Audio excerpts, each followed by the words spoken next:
my name is Cayls and my Yaga handle is Cayls vs Clothes.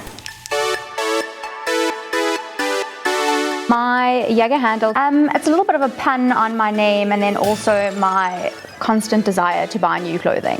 So my surname's with a V, so it's Cayls vs Clothes. I am a self-proclaimed shopaholic, and I just really feel like fashion is something that's really creative and playful for me, and a place that I can really express myself and lean into something I really like.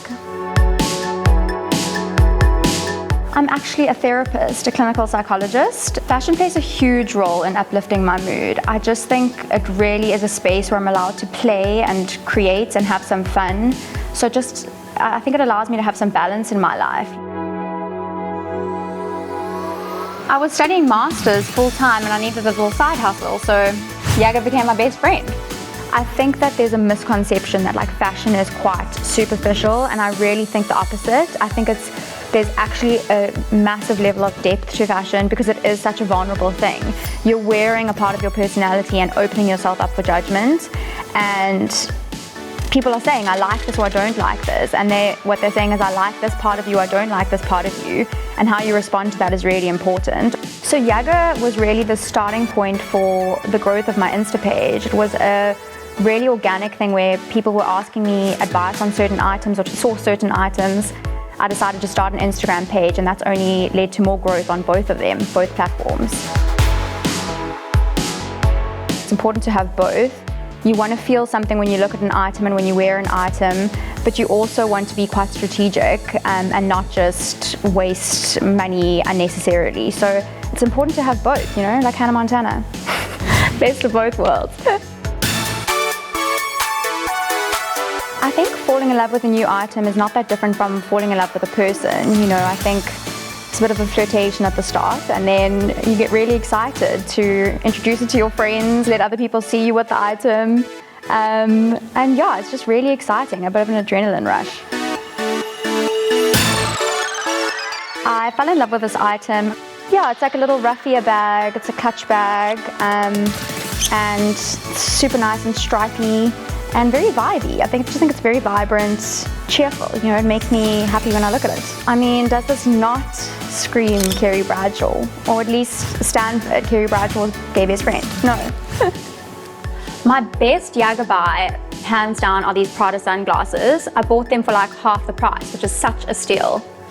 How bad?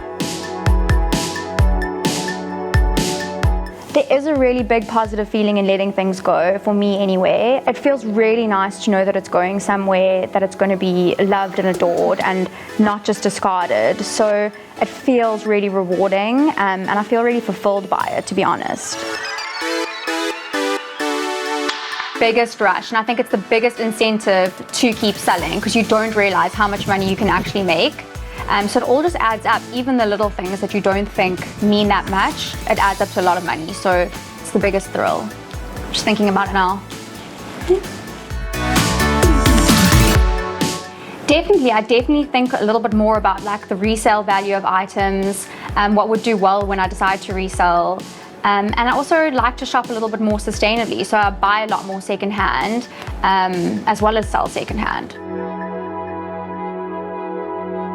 I think you have to think of it as your own brand and your own shop, and so that has to be cohesive throughout, from your brand name to the photos that you choose to the way that you describe the item. Make that all feel very cohesive and tied together. I think you'd be genuinely surprised by how much money you actually can make on Yaga. If I didn't shop as much as I do, I could probably live off what I make on Yaga.